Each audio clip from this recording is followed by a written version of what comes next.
In Dota Dragon's Blood, there are 8 Eldworms which embody the 4 elemental and 4 fundamental forces of nature. Terrorblade's goal is to get all 8 Eldworms and remake creation in his own infernal image. At the beginning of the story, Terrorblade killed Uldurak and stole his soul, so Terrorblade had one of the 8 Eldworms. In the past, a dragon killed Davian's father, mother, brother, sisters, and his entire village. As a result, he became a Dragon Knight and devoted his life to killing as many of them as he could find. Davian is very good at it. He has killed 5 of the 8 types of dragons, but Davian has begun to change in more ways than one.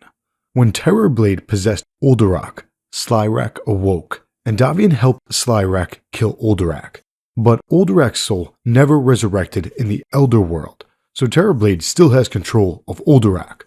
Since Slairac was badly injured and dying, his soul was at risk of being stolen by Terrorblade. That is why Slairac merged his soul into Davian. He did it to prevent Terrorblade from easily taking his soul. So long story short, Terrorblade wants to capture the soul of all 8 Eldworms, and now one of them lives inside Davian. And Terrorblade is not the only character that wants to get Davian so as to get Slairac. Caden is the only Dragon Knight to have killed all 8 types of dragons, so he is very skilled. His armor is forged from the remains of dragons, so he also has very useful powers for battle. 20 years ago, Caden and 29 men fought Slairac. Caden was the only man to survive.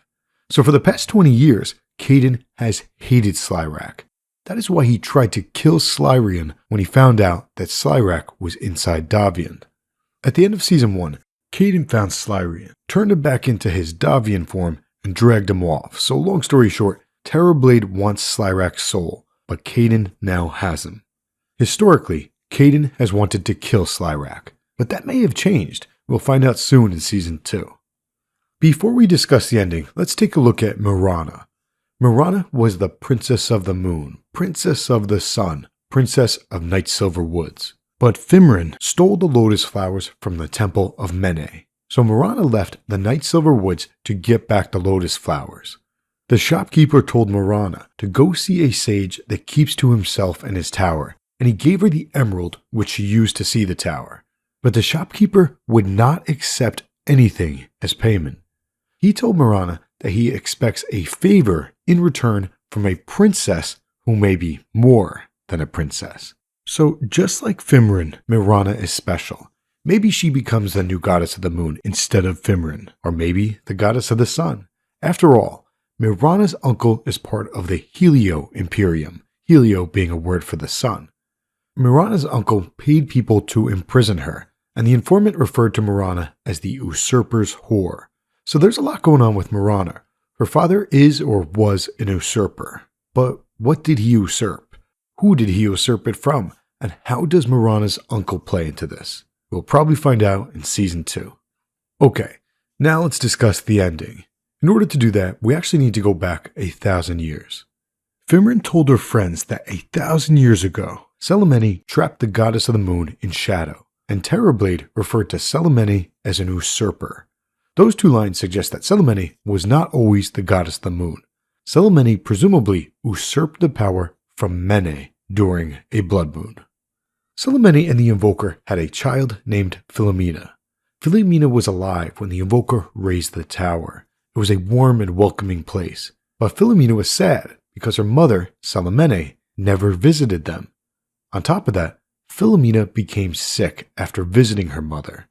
Her health worsened, and the doctors could not help. So the Invoker and Philomena traveled over the mountains to ask for her mother's help. Selimene told them to give her their devotion, faith, and worship. So the Invoker knelt and vowed to give her those things. But Philomena told her mother that she would not do it, that she loved her, but she did not want a goddess. She wanted a mother. As a result, Selimene did not heal her daughter, so Philomena died. For the next 1,000 years, the Invoker was a hermit in his secret tower. But one day, Fimrin showed up. None of Fimrin's friends could see the tower, but she could. So she was the first person to find the Invoker's tower in 1,000 years. The Invoker gave Fimrin a coin, and her friends told her that she looked like the girl on the coin. As that happened, The Invoker was watching Fimrin from a vision in the water and said, Mene. So it is implied that Mene was a goddess of the moon who Salamene usurped. Since Fimrin has special powers and since she looks like Mene, the Invoker has come to believe that Fimrin carries Mene's blood. In other words, Fimrin may fulfill prophecy, the return of Mene.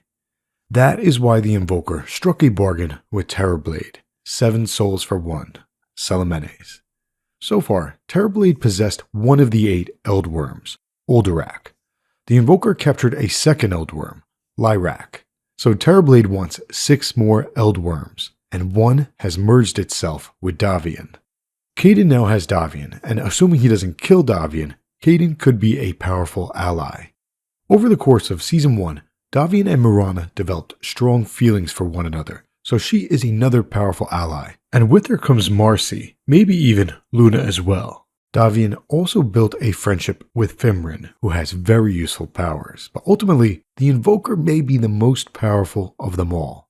He gave Davian special armor, so he has built trust with Davian, yet at the same time, the Invoker has secretly made a bargain with Terrorblade to give every Eldworm soul to Terrorblade, and one of those souls is currently inside Davian.